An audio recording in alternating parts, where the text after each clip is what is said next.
les idées pour l'équité sociale, les idées pour la justice sociale, des idées pour la justice fiscale, et tout cela, nous devons être fiers.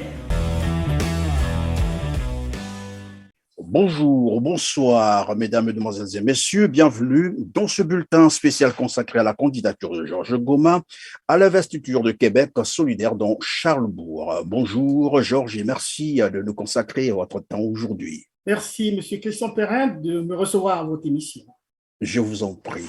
Vous êtes docteur en sociologie de la Sorbonne, enseignant-chercheur à l'Université du Québec. Dans ce bulletin, nous allons parler de vous et de votre engagement politique. Bonjour, bonsoir à vous aussi, mesdames, mesdemoiselles et messieurs, citoyennes et citoyens de Charlesbourg. C'est un plaisir pour nous de vous compter parmi nous sur TLR TV. Avec moi sur ce plateau, Loriquet pour conduire cette interview. Bonjour Loriquet. Bonjour Christian, bonjour Monsieur Goma et bienvenue parmi nous. Merci Madame Loriquet, merci de me recevoir. En tout cas, merci. Nous allons parler donc de Georges Goma qui est candidat à l'investiture de Québec solidaire dans Charlesbourg. Monsieur Georges Goma, dans un premier temps, est-ce que vous pouvez nous parler de vos valeurs intrinsèques? Écoutez, mes valeurs intrinsèques, c'est d'abord des valeurs familiales d'où je viens. Nous sommes une famille de 10 enfants. Donc, mes parents, mon père et ma mère, ont eu 10 enfants. 10 enfants qu'ils ont beaucoup aimés. Et nous avons eu des parents très aimants également. Et dans ces valeurs, bien évidemment, ce qu'on nous a enseigné, c'est des valeurs d'équité d'abord, des valeurs de justice au sein de la famille d'abord, des valeurs d'amour et de tolérance. Ça, c'est quand même des choses qui ont été très, très, très, très fortes dans ma famille.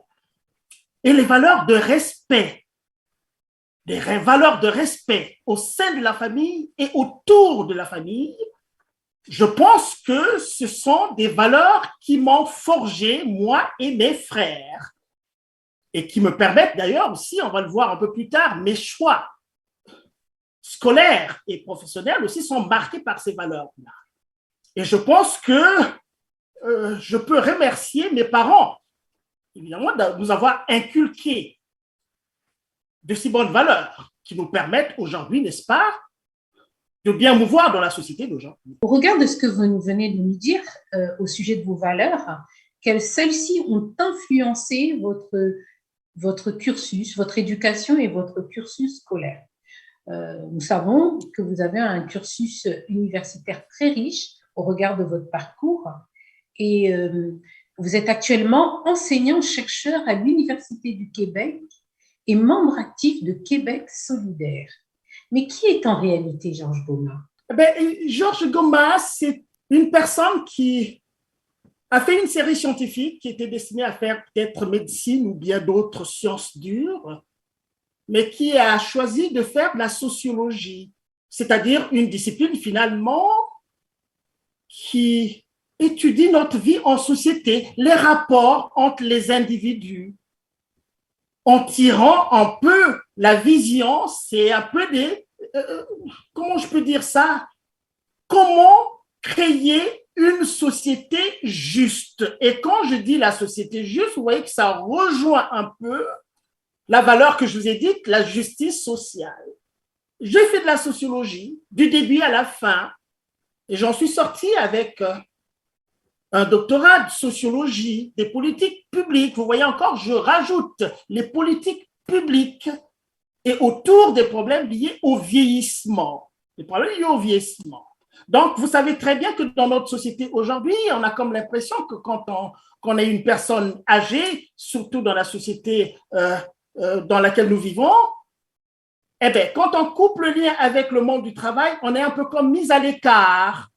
Et pour la petite histoire, mon goût pour le vieillissement avait commencé quand même quand j'ai engagé ma thèse de doctorat. Je ne l'avais pas commencé sur un sujet, je l'ai fait en France, vous l'avez mentionné.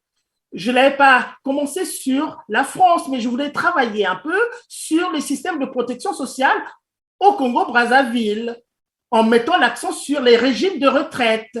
Alors, Madame Anne-Marie Guillemard, pour ne pas la nommer, mon directeur de thèse et aussi celle qui m'avait suivi en maîtrise m'a dit, mais Georges Goma, faire un doctorat, c'est apprendre une façon de faire, c'est apprendre à faire la recherche. Vous avez un intérêt pour le vieillissement, mais faites-le pour un terrain ici et après, vous saurez comment faire la recherche chez vous. Et c'est comme ça que j'ai fait mon doctorat sur les personnes âgées en France, vous voyez. Donc ça, c'est quand même important pour le signaler. Et ce goût pour les personnes âgées est resté jusqu'aujourd'hui. Et je pense quand même que quand on va revenir un peu là-dessus, sur les enjeux que je compte défendre plus tard, il y a une grosse place que je mets pour les personnes âgées. Oui, mais monsieur Georges Gomez, est-ce qu'on peut comprendre avec vous votre petit parcours professionnel, question de connaître bien l'homme que vous êtes? Alors, mon parcours professionnel, oui. Mais, vous l'avez dit, bon, il est assez riche. Pourquoi? Parce que déjà, rapidement, à grands traits, quand j'ai terminé ma maîtrise, j'ai commencé à enseigner dans les écoles d'infirmières déjà. Hein? En France, on l'appelle les IFSI, Institut de formation en soins infirmiers. Et là, c'est de 90 à 94. À partir de 94, je suis allée enseigner à l'Université d'Évry. L'Université d'Évry, c'est dans la région parisienne, au sud de Paris, où j'ai commencé à voir ce qu'on appelle les TD, les TD à l'université, et progressivement, j'ai évolué jusqu'à avoir des cours magistraux, toujours au département d'AES, Administration économique et sociale. Et j'y suis restée quand même pendant près de 14 ans à l'Université d'Évry. J'ai soutenu ma thèse par la suite en 2002, et puis j'ai continué à enseigner. Et puis, avec une thèse quand même qui a été soutenue pendant pas mal de temps en public, où j'ai défendu ma thèse sur le maintien à domicile des personnes âgées. Et je pense qu'aujourd'hui, quand on regarde la situation aujourd'hui, j'avais raison de commencer à travailler sur ces préoccupations-là.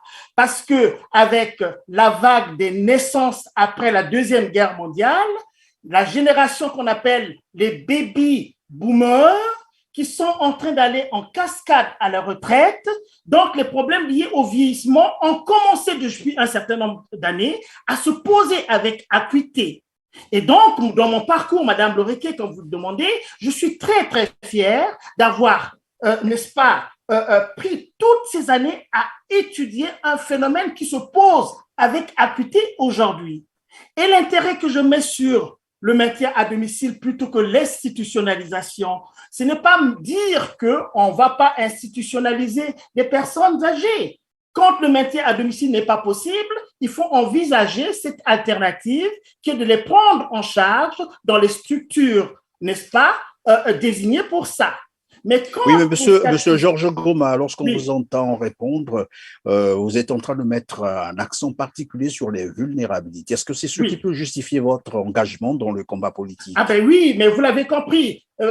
Oui, absolument, les vulnérabilités. Vous voyez les choix, la sociologie, les politiques sociales dans une société capitaliste qui a tendance à être individualiste, ce qui veut dire qu'il y a des couches de personnes qui sont très vulnérables, qui malheureusement ont tendance à être mis à côté de la plaque, entre guillemets. Donc, vous avez tout à fait raison, c'est cela, les vulnérabilités. Les personnes âgées vulnérables et comment faire de sorte que pour ces personnes âgées-là qui ont travaillé hier, il y a aussi un rapport à la reconnaissance quand même des gens qui ont travaillé hier pour construire la société dans laquelle nous vivons aujourd'hui et qu'il faut quand même leur rendre un peu le retour de l'ascenseur. C'est dans ce sens que je me suis dit, et quand vous voyez les statistiques qui existent, Monsieur Christian Perrin, 80% à peu près des personnes veulent terminer leur existence dans leur cadre de vie naturel. Et vous voyez l'importance que je donne à l'environnement. C'est quand même ce qu'il y a de mieux pour ces personnes-là. Mais qu'est-ce qu'on peut faire ici au Québec, par exemple, puisque nous sommes au Québec? Mais depuis les années 60, la politique qui a été mise en place par rapport aux personnes âgées, c'est une politique qui a mis l'accent sur l'institutionnalisation et moins sur le maintien à domicile. Et donc, je reviendrai un peu là-dessus pour démontrer que, finalement, le maintien à domicile est beaucoup moins onéreux que l'institutionnalisation. Voilà ce qui me draine, moi, ce qui me draine et ce qui me pousse, n'est-ce pas, à m'engager, à porter à bras-le-corps ces réalités-là. Monsieur Goma, vous vous êtes engagé à représenter et à défendre les intérêts des citoyennes et citoyens de la circonscription de Charlesbourg sous la bannière de Québec solidaire. Pouvez-vous nous parler de votre engagement solidaire? En un mot, ou votre engagement communautaire, en un mot, les enjeux qui vous incitent à représenter cette circonscription. Alors, assez rapidement, je vais vous dire une chose, c'est peut-être aussi anecdotique ça. Je suis arrivée au Québec en décembre 2011 et figurez-vous que en février ou mars 2012, donc quelques 3 mois après seulement, j'avais dans ma poche la carte du Parti québécois, du PQ. C'est l'un des grands partis de la place.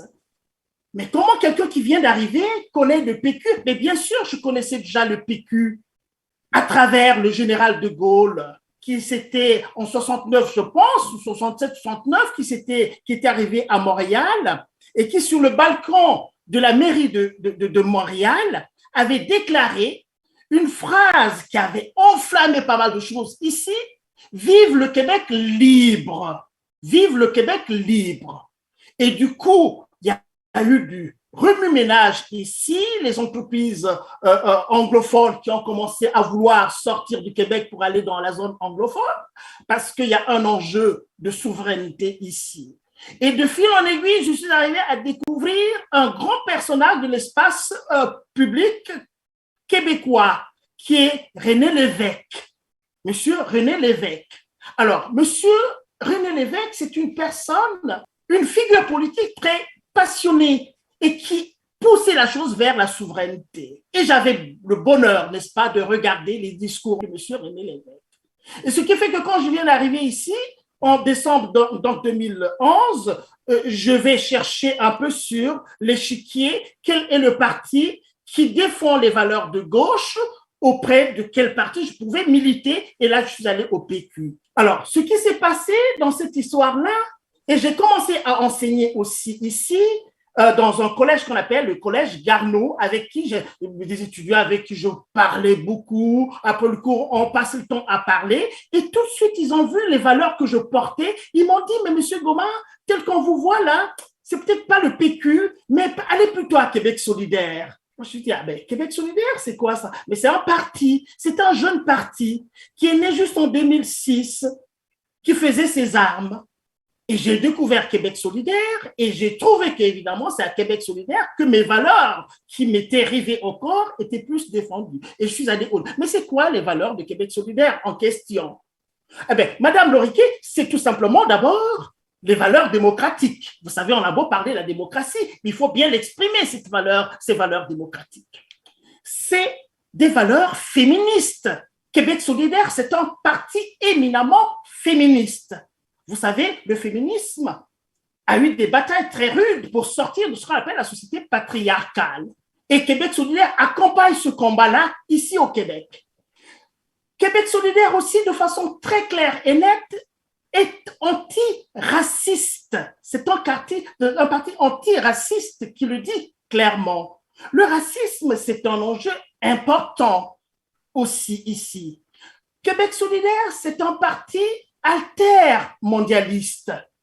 Le parti altermondialiste, c'est un parti finalement qui lutte, qui magnifie un peu l'idée d'après lequel, mais un autre monde est possible à côté du monde qu'on nous sert aujourd'hui, qui est drainé, qui est tiré, n'est-ce pas, par les valeurs capitalistes. Comme on le sait, on connaît les conséquences.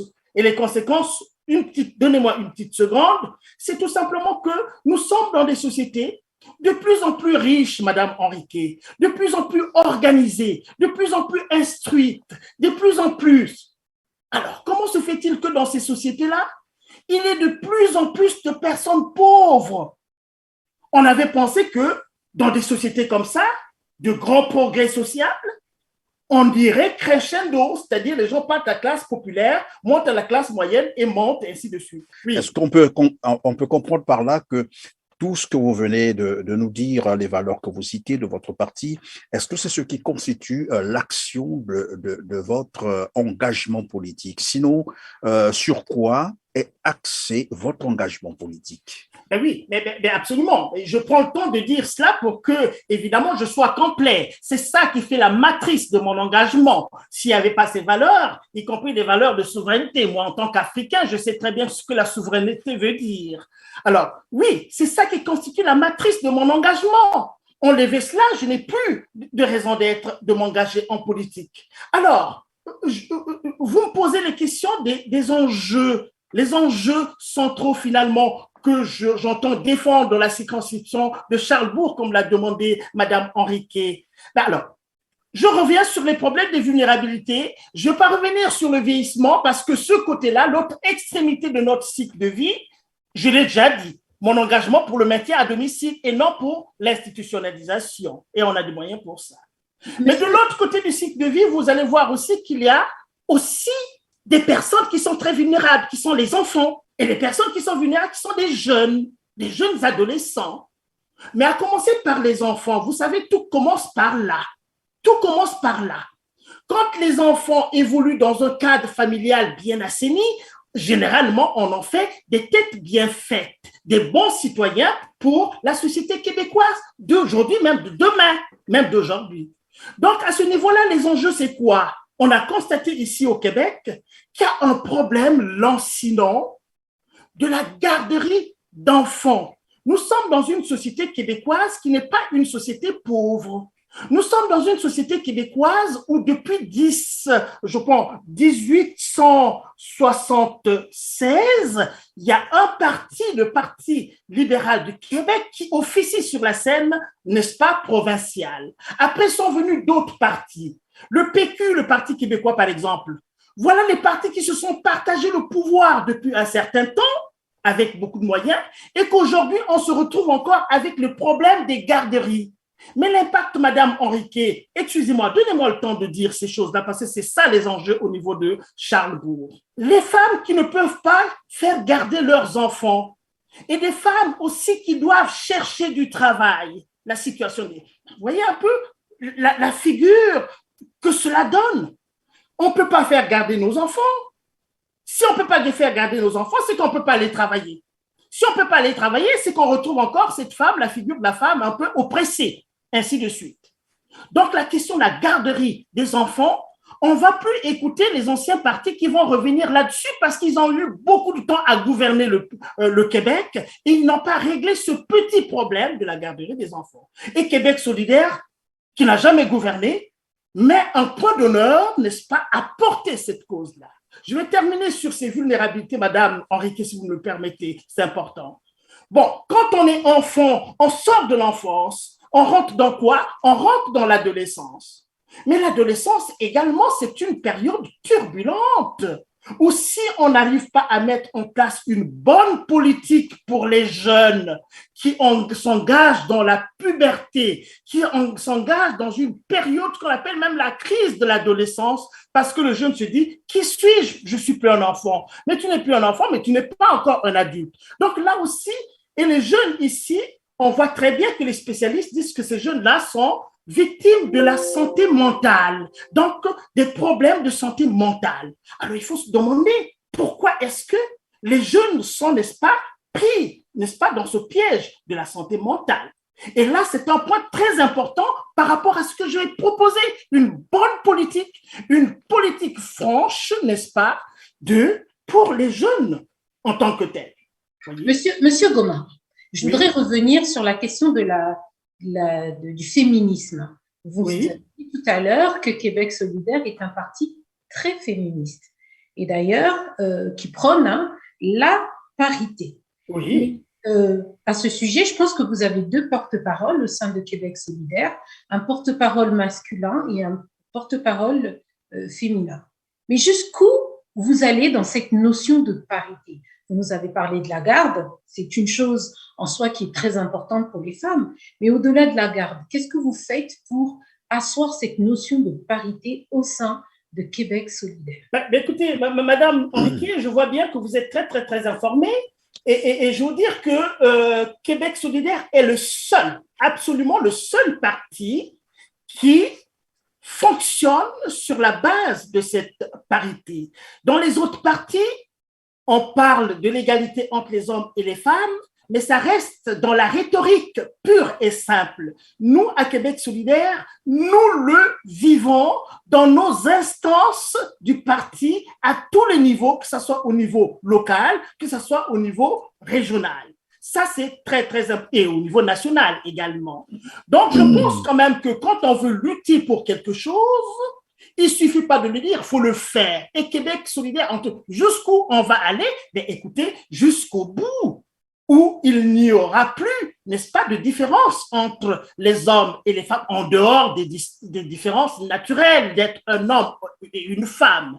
Donc, sur le plan de la production sociale, Québec solidaire est très engagé d'aller jusqu'au bout de cette égalité. La preuve, même au niveau local, on a des porte-parole. Si un porte-parole homme, il y a un porte-parole femme. Pendant nos instances, quand c'est un homme qui parle, après c'est une femme qui parle, et ainsi de suite. Donc, vous voyez, on insuffle dans tous les aspects du fonctionnement de notre parti cette parité-là. Donc, je pense quand même que c'est un élément nouveau. Et puis aussi, il ne faut pas oublier, Madame Henriquet, la société patriarcale qui ne veut pas mourir, hein, qu'on veut faire mourir, mais qui résiste jusqu'aujourd'hui. Mais ici au Québec, avec l'activisme de Québec solidaire, nous allons de l'avant, n'est-ce pas, pour parfaire, que ça ne soit pas quelque chose qui relève de la simple rhétorique, que ça soit une réalité vécue partout. Et c'est quoi d'ailleurs le message principal, c'est-à-dire le programme que vous voulez présenter aux citoyens et citoyennes de Charlesbourg? Le programme que nous voulons présenter aux citoyens, déjà, je vous ai parlé du vieillissement, c'est déjà un programme très, très important qui regarde les réalités de terrain en tant que tel.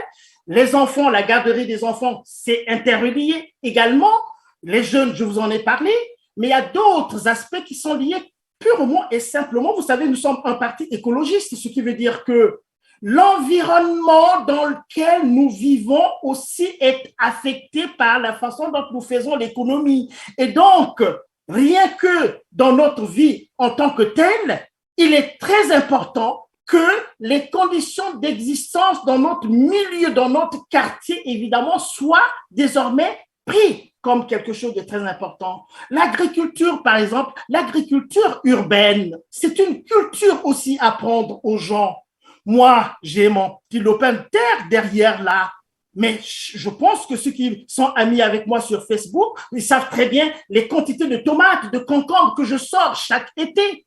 Et ça m'évite d'aller au centre commercial pour aller prendre des produits qui sont produits par des grandes firmes qui polluent la nature, qui gaspillent la nature. Ça permet aux gens, dans leur milieu évidemment, d'être autosuffisants. Ça, c'est quand même dans les autres parties, on ne le voit pas en tant que tel. Mais monsieur Christian Perrin, oui, allez-y. Sans vouloir vous interrompre, ici, nous sommes dans le cadre d'une investiture interne au parti, donc à Québec solidaire. Oui, oui, absolument, oui. En quoi votre projet se différencie-t-il de celui de Madame Ève Duhem, qui est votre concurrente? Et pourquoi la communauté de Charlesbourg devrait vous accorder sa confiance? Bon, écoutez, la première des choses, Madame Henriquet, c'est que Madame Ève Duhem, c'est une personne très, très respectable, une personne pour qui j'ai beaucoup, beaucoup de respect.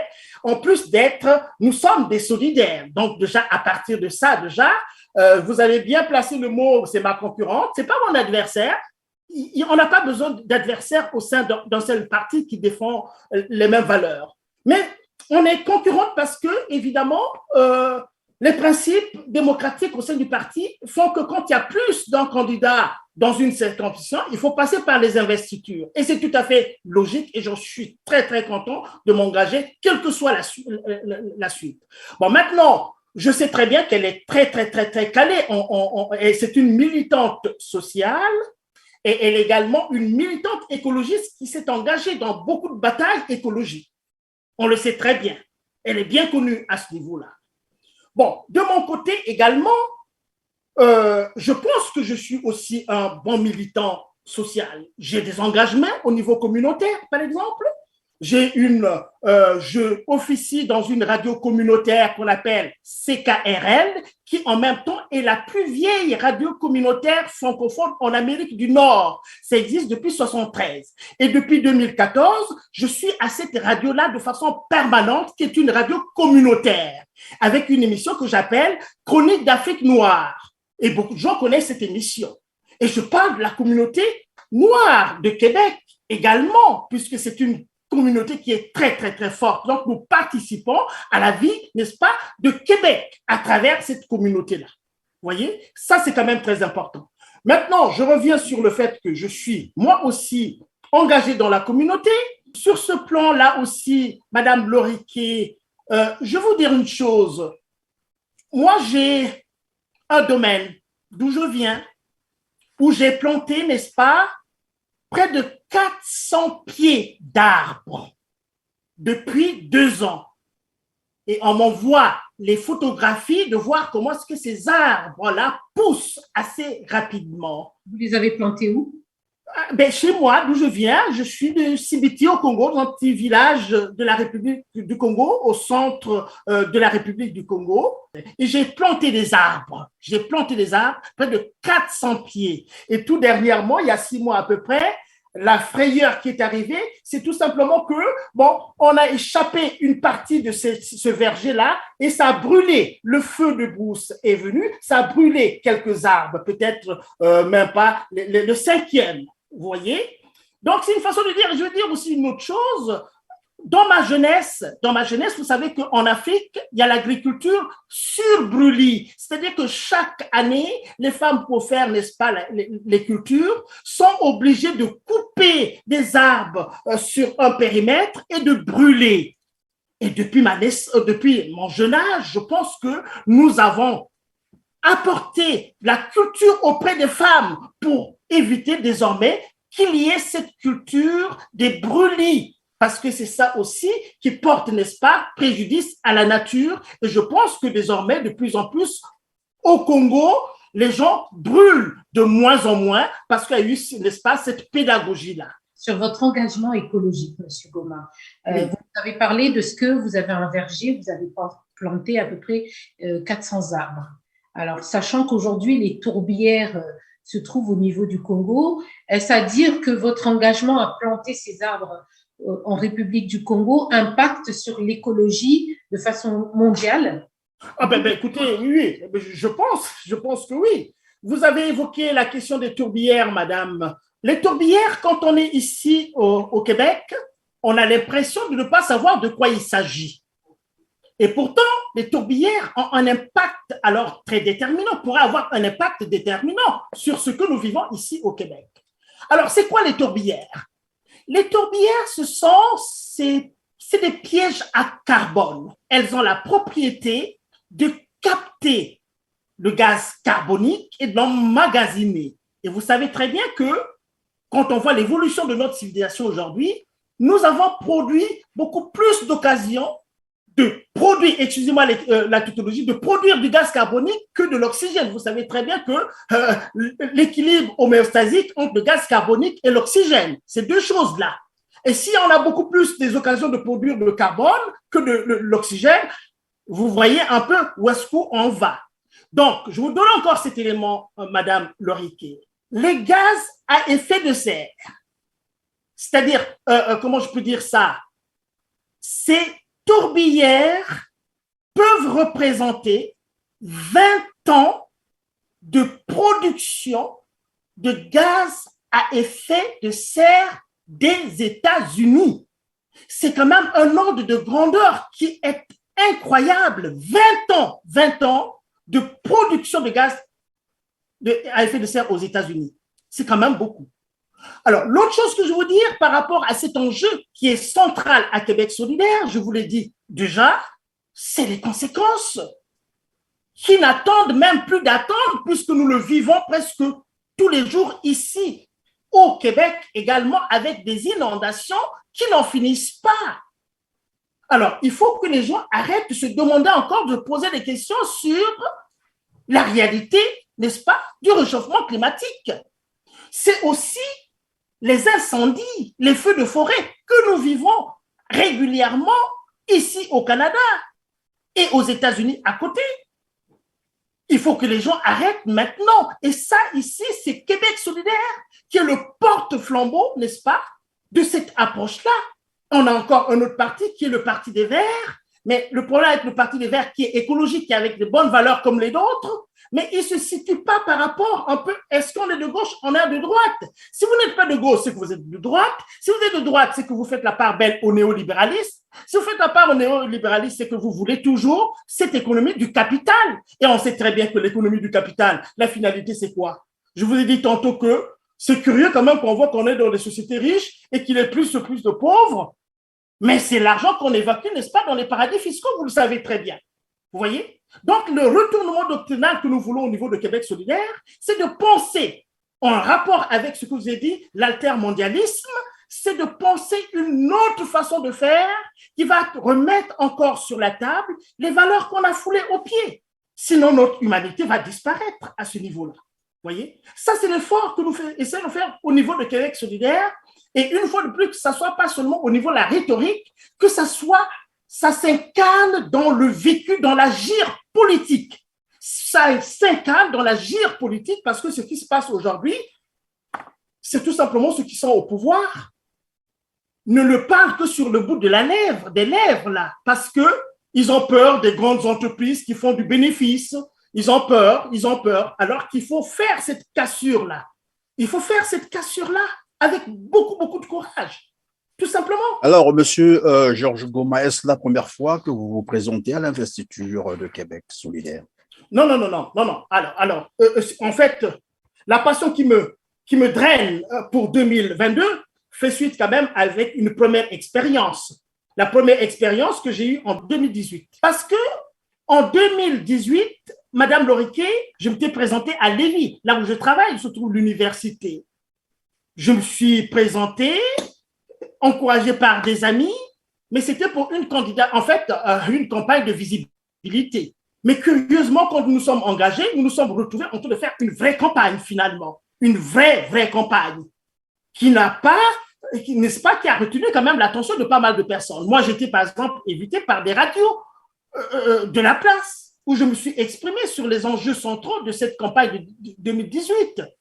Et puis, après, quand on a terminé tout, je me suis dit, je l'ai déclaré aussi que non, mais on avait déjà commencé la campagne de 2022. Là, nous étions en 2018. Je l'ai dit à la radio, là où j'ai été invité.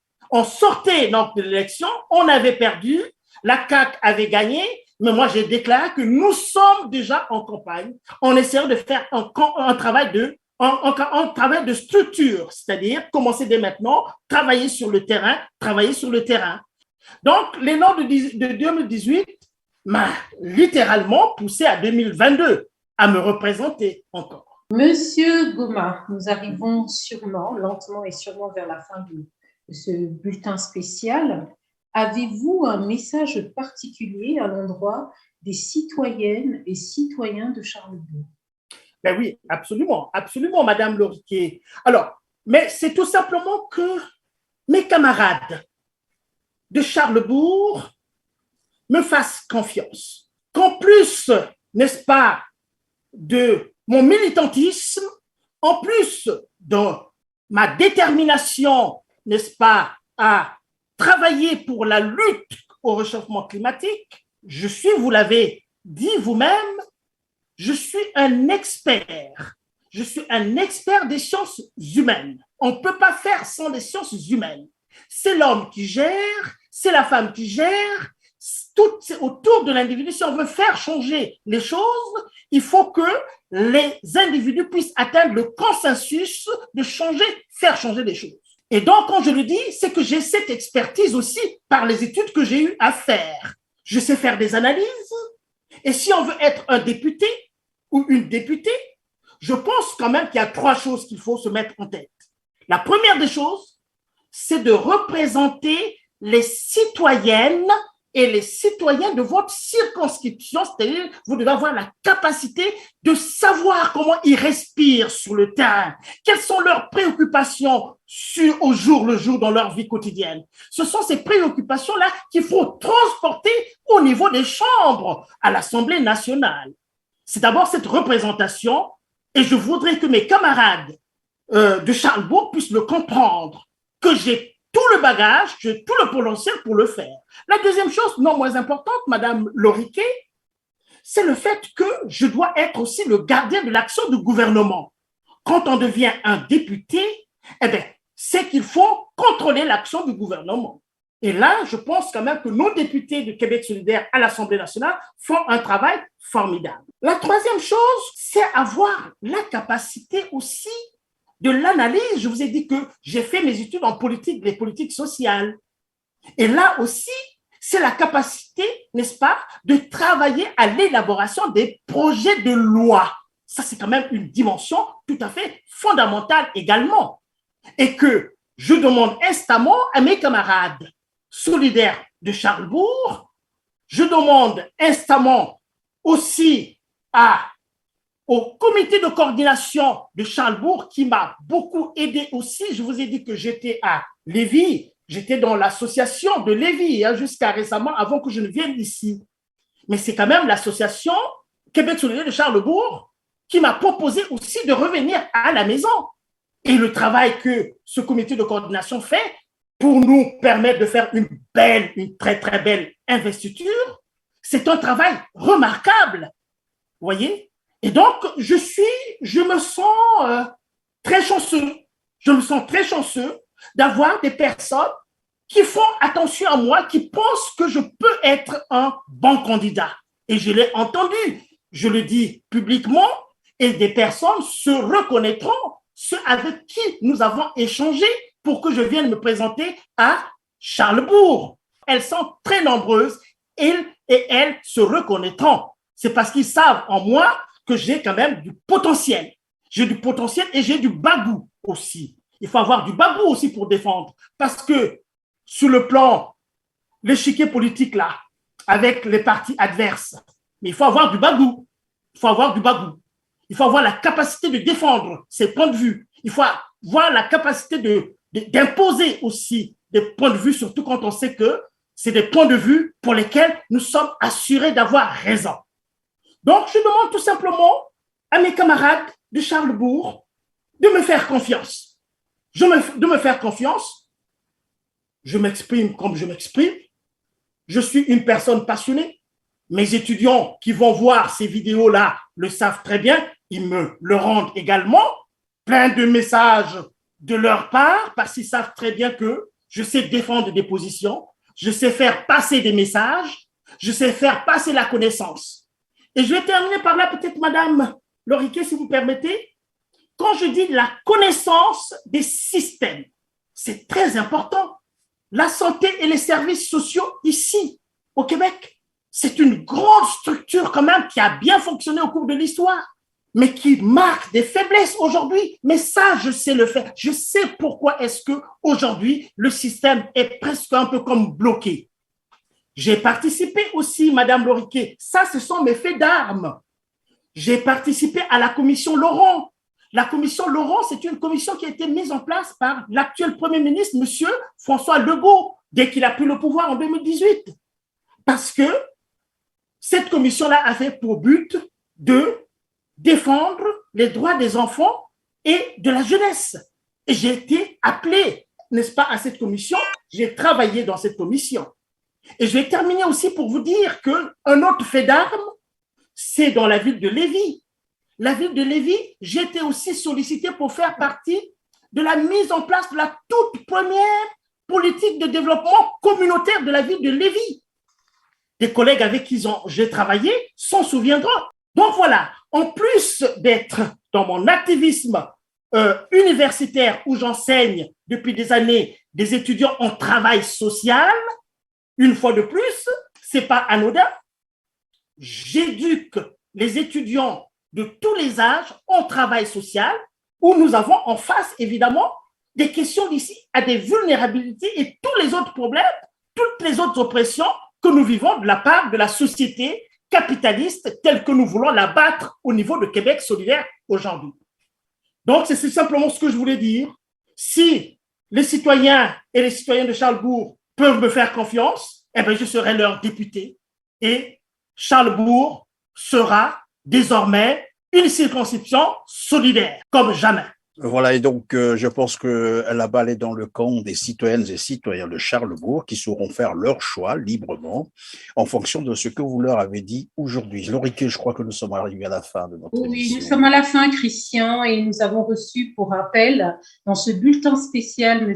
Georges Goma, enseignant-chercheur à l'Université du Québec. Alors, Madame Loriquet, je vais peut-être pour terminer vous faire… Quand on parle de l'Université du Québec, en fait, c'est le réseau de l'Université du Québec. Le réseau de l'Université du Québec, c'est les universités d'État. Donc, nous avons l'Université du Québec à Montréal, l'UQAM, l'Université du Québec à Rimouski, là où j'enseigne, l'Université du Québec à Trois-Rivières, l'Université du Québec à Chicoutimi et l'Université du Québec en Abitibi-Témiscamingue. Et là, j'enseigne dans les deux universités. L'Université du Québec à Rimouski, ici donc à Lévis, et l'Université du Québec en Abitibi-Témiscamingue, un peu plus éloignée d'ici. Merci Monsieur Goma pour cette précision. Merci, chers téléspectateurs, de nous avoir suivis, et particulièrement les citoyennes et citoyens de Charlesbourg qui nous ont rejoints sur TLR TV. Merci à vous. Christian? Non, je crois que c'est bon, et merci d'ailleurs de la disponibilité dont a fait montre Georges Goma, de nous avoir accordé tout ce temps. Sinon, je sais comment vous êtes occupés.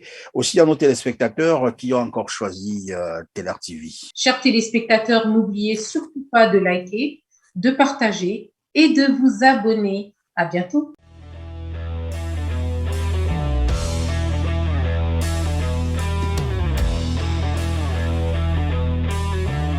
Les idées pour l'humanité, les idées pour l'équité sociale, les idées pour la justice sociale, des idées pour la justice fiscale, et tout cela, nous devons être fiers.